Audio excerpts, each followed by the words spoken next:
Greetings. This is Bob Tupa, a member of the Brewster Society, and I'd like to discuss with you a subject that caused me to join the Society some years ago, and that is the making of object cases in kaleidoscopes. Frankly, at that time in the past, I was quite frustrated, uh, having leakage problems and not sure of what type of glues to use, etc., etc. And so I hope to shorten your learning curve and to stimulate you to look at the engineering design of the object cases, uh, and then also to discuss in part the artistry, since that is the palette, that is your canvas that creates the beautiful mandalas. Kaleidoscopes are basically three-part objects. One is the light that comes in and how you manipulate that. The mirrors multiply the images and cause a beautiful reflection in an organized pattern. And then the last is something to look at. So we're going to focus on the looking uh, for this presentation. I hope to have several segments to it. The first is a slide presentation of more technical data. Secondly is a video of the ways of making kaleidoscope object cases and demonstrate that in real time. The first is with a acrylic object case. The second is with a glass object case. And then to talk about the variety of fluids that are often used to fill the cases and considerations of those materials. That also is a continuation of the slideshow. And the last is then a discussion of the considerations of the artistry of how to choose the materials that go inside the case.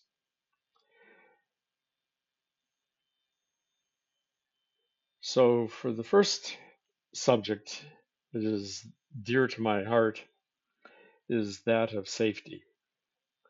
Anybody who's starting to go out on a journey of making something really ought to be aware of a number of things. The first is the material safety data sheets. This is provided by the federal government. You can do an online search for an MSD of even air or water, but certainly those are available for suspending medias.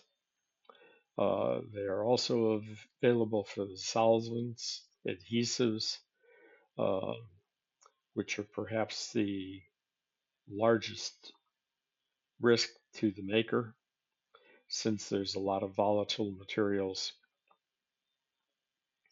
There are MSDs for plastics, since there are considerations of handling the plastics, manipulating them with power machinery, and such things as off-gassing if they're heated. Um, and the MSD of glass and dichroic is available as well. And of course, considerations of lacerations and then uh, grinding the glass or polishing it brings up the issue of silicosa. That's also coal miner's disease, and the silica particles can be inhaled in the lungs and cause long-term negative effects. So I would encourage people to go ahead and look up the MSDs for the things that they're using.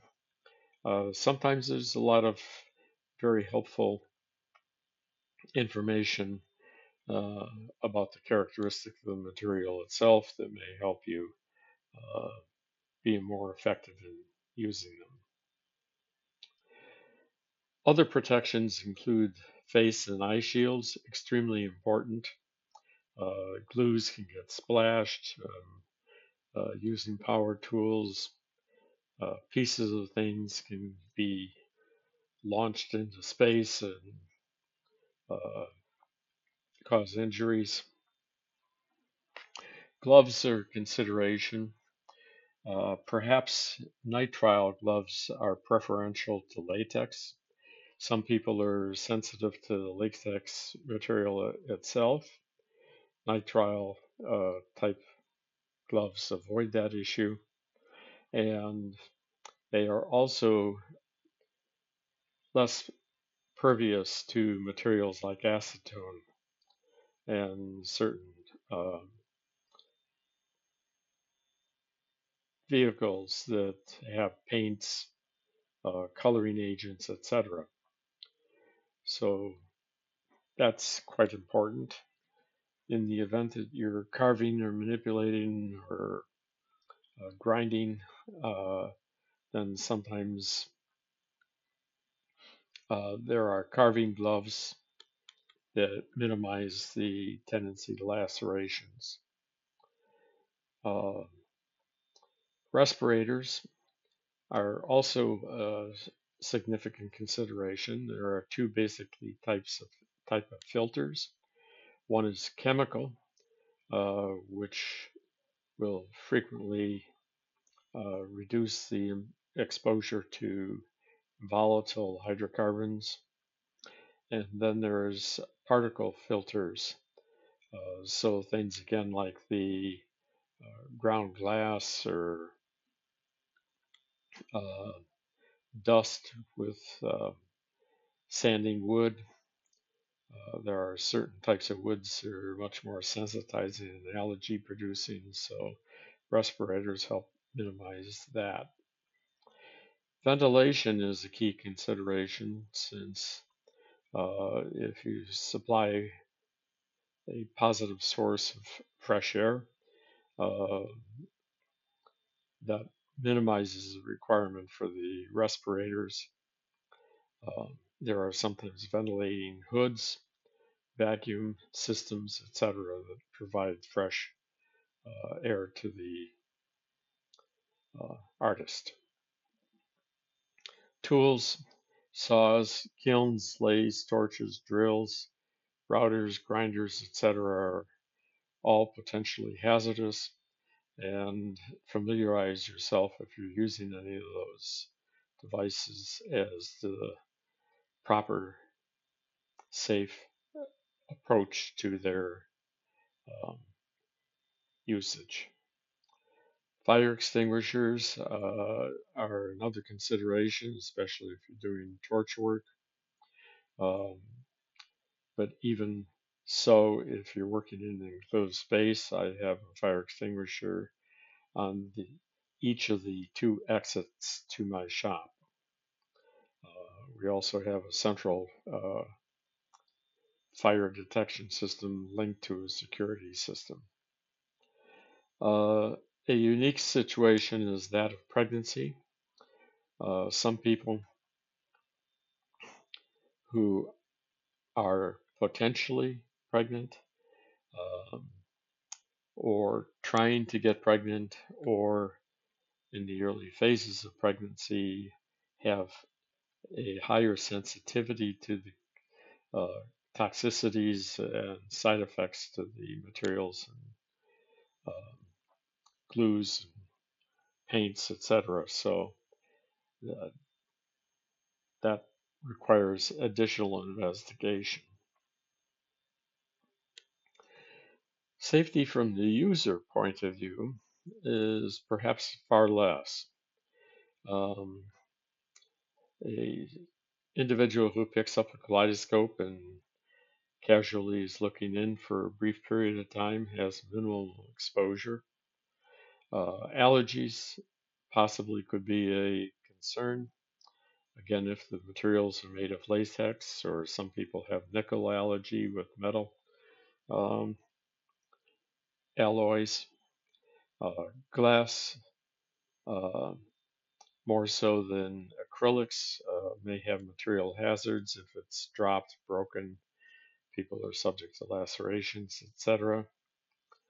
A subtle, seldom recognized risk to a observer is that of seizures. Sometimes the kaleidoscopes are uh,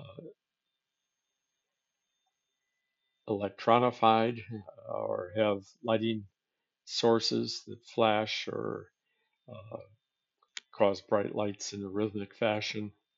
And some people with seizure disorders have photically induced uh, tendencies, so those flashing lights can cause seizures. People need to be warned about that if the kaleidoscope is that type. Think about the end user when making a kaleidoscope as well.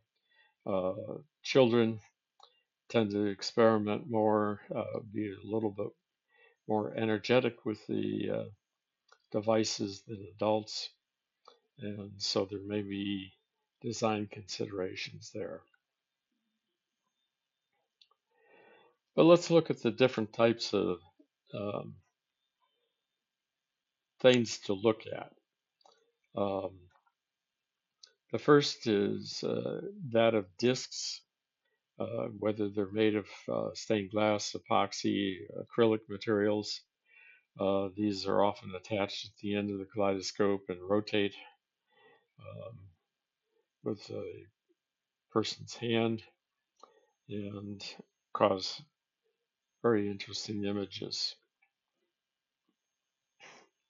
We will not be focusing on these, but they're certainly uh, one type of object to look at. Sometimes the objects are not attached to the kaleidoscope. And the kaleidoscopes are directed to, supported, or designed to look at something in nature, something in a dish or an enclosed space. Um, Sometimes there are spheres that are attached to the end of the kaleidoscope. Sometimes they are fluid filled. They can be plain, faceted. Um, a common type is that of marble scopes, or a kaleidoscope where a round, clear crystal sphere is attached to the end, or a cabochon of clear, uh, high quality glass. Sometimes bottles are used, and these are certainly easier to utilize because they can be simply capped by the at the end and sealed in some fashion or another, and then it requires minimal tooling or uh, machinery. Uh, Wands, whether they be plastic or glass, frequently have small beads in them, use gravity with uh,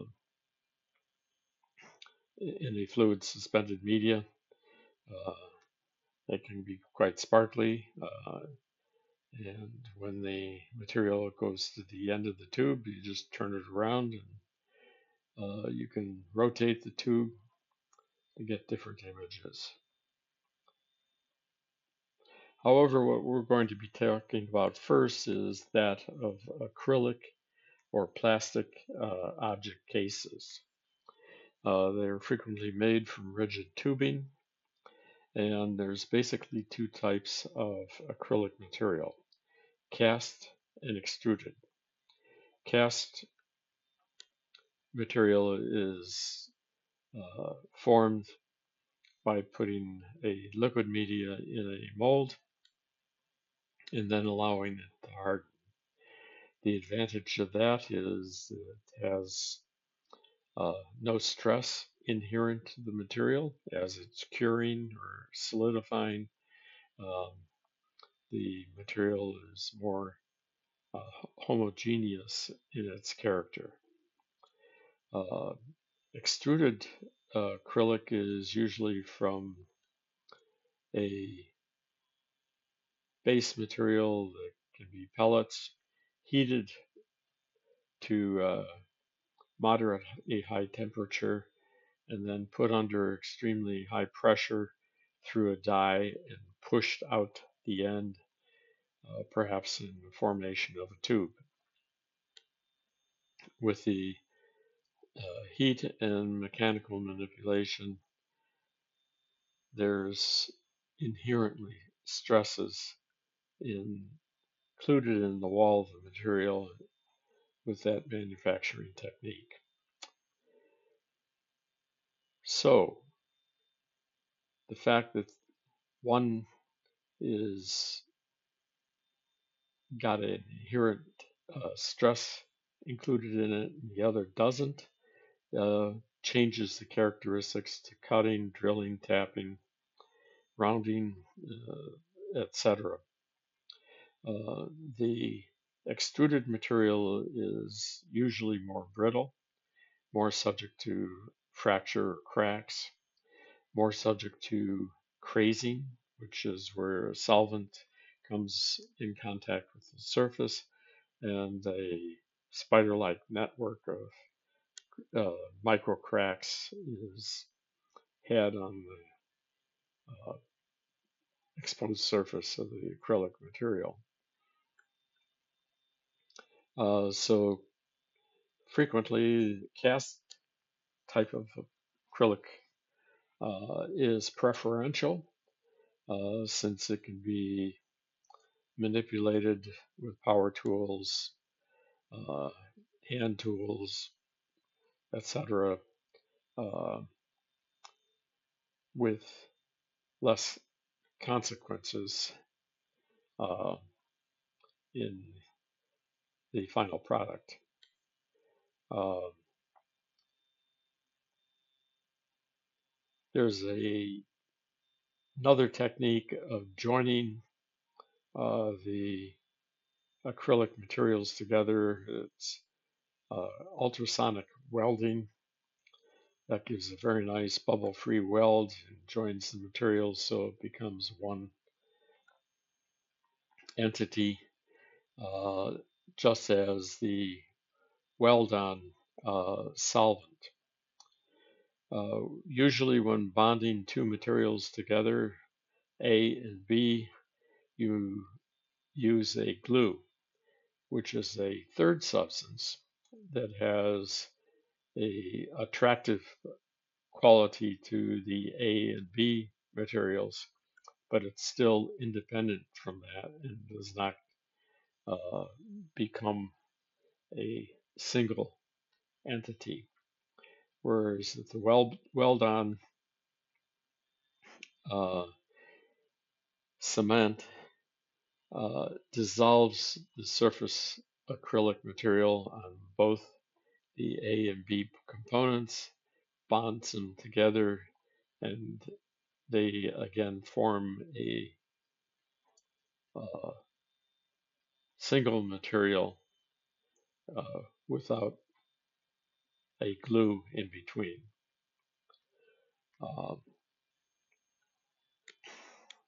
the weld-on materials are typically quite volatile, um, so have to be used with a bit of finesse, and the video will help describe one approach to that. Um, the choice of front and back covers is another relevant factor. Sometimes the back cover to the object case is blackened, which causes a different type of contrast. Sometimes they're clear, so more light can go through and be refracted by the materials within the case. Um, Part of the consideration is whether the uh, light source will come through the side of the object case. That gives a different quality to the mandala as being observed through the kaleidoscope. Sometimes the front and back covers may not be integral to the object case and can be used separately or applied as a uh, like a contact paper or so after the case is made, or just simply held on through some other mechanism so that it can be changed and you can have a diversity in how the object case appears in the kaleidoscope. A key consideration in the acrylic uh, object cases is how to plug the access or fill hole that is being used to put liquid into the center of the case. I indicated that I was frustrated early on, but had developed a technique which I was surprised to see in my collection of kaleidoscopes is still effective. And that is, it's an approach that uses minimal amount of machinery or power tools and is rather straightforward. That is, I would drill a 1/8 inch um, hole through the side of the case after the front and back covers were affixed and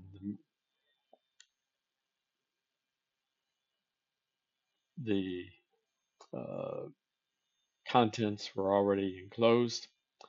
Uh, and then I would take an 1/8 inch acrylic rod and twirl it over a heat source to just heat it enough so that it becomes softened, and then push from either end of the rod in an axial direction to create a little bit of a swelling or flare in the center of the rod.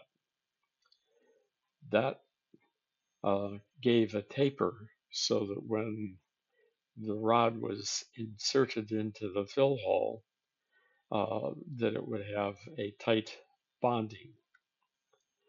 Um, so one end of the acrylic rod was cut off at an appropriate length so that it didn't protrude too far into the object case.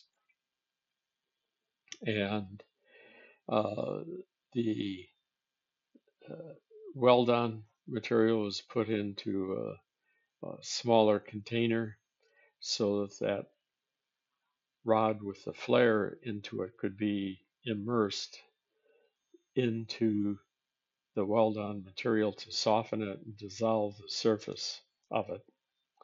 I would also sometimes use a Q-tip to pre-soften the inside diameter of the drilled hole in the sidewall.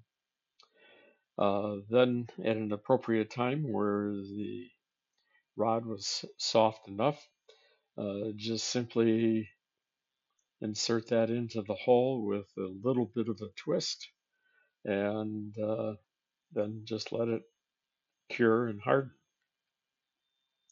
Then the remaining rod that was proud of the side of the object case could be cut off and filed, sanded, uh, whatever method would be used to bring that uh, down to the same level as the sidewall, and perhaps even polished. And sometimes it would be very difficult to determine how the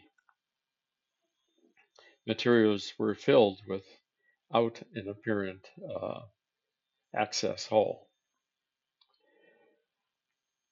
I previously referred to the potential problem with crazing in cast versus extruded acrylic. Um, the There are some uh, kaleidoscope makers. Uh, Dave Kalish and I had an extended conversation one time, and he preferred to use the extruded acrylic, and he was much more careful for how much of the weld-on bonding agent was used and how much excess material would be uh, spilled over the outside of the object case.